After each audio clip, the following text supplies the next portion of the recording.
Merry Flipmas again, Auburn fans. I think you're going to get tired of me saying that. Maybe not, but it's a new commitment, a new flip for Coach Hugh Freeze. And again, it's an offensive lineman. Let's talk about this new person joining the Tigers recruiting class, what it means for them and for Auburn football. Before we do that, always want to remind you to smash the like button if you enjoyed this content, and be sure to leave a comment down below as you're watching or listening today. We'll help enter you into that ongoing subscriber giveaway. Details are in the description, link down below. And lastly, I always want to thank members of our booster club like Elizabeth Owen, who help produce videos like this. It's something that a lot of us didn't think we'd ever see again: consistent offensive line recruiting. And boy, is it really nice to see it happen in the category of flipping commitments, not just going out and recruiting players and convincing them to be on your team, but actually taking players that have been convinced by another team to join their recruiting class and then come on over to ours. That's the awesome thing. The new commitment, the new flip for the Auburn Tigers, a familiar name, interior offensive lineman Connor Lew.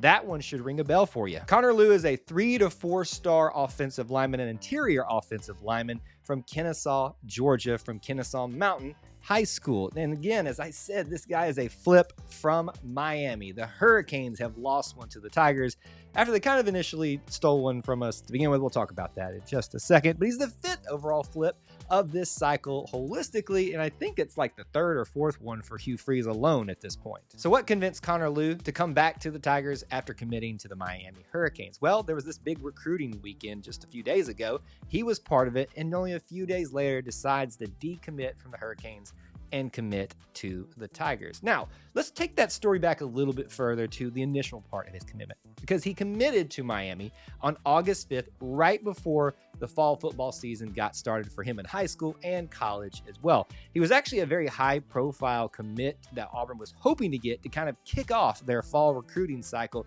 and sadly, it just fell apart right at the end there. A lot of people were thinking he was going to commit the night before to Auburn, and there was a really late push. My assumption is NIL related. Who knows at this point, but that's really how it went down the first time around. And it's always a great thing to be able to steal a commit from a mega recruiter like Mario Cristobal, the head coach of the Miami Hurricanes. Now, some of you might be saying, well, can he convince him to come back? He's going to be an early signee here in a few weeks for that early signing period. So while it's always possible, I think he's probably made his mind up at this point. Just some last few things about the player before we move on to other topics. For measurables, listed at about 6'3", 280 pounds, and he's listed as an interior offensive lineman, but most people expect him to be a center when he gets to the college level. On that football team currently, he's also played defensive lineman, and he also wrestles in high school too. Sounds like a really good athlete to me. Now let's talk about what it means for Auburn and him going forward. And we always like to start off by talking about what it means for the current class, the current recruiting cycle. Currently, this is the 13th overall commit for the Tigers, the 7th on offense, and the 4th offensive lineman. And if you want to take it even further, the 3rd interior offensive lineman, and technically the 2nd center. Braden Joyner is also projected at a center.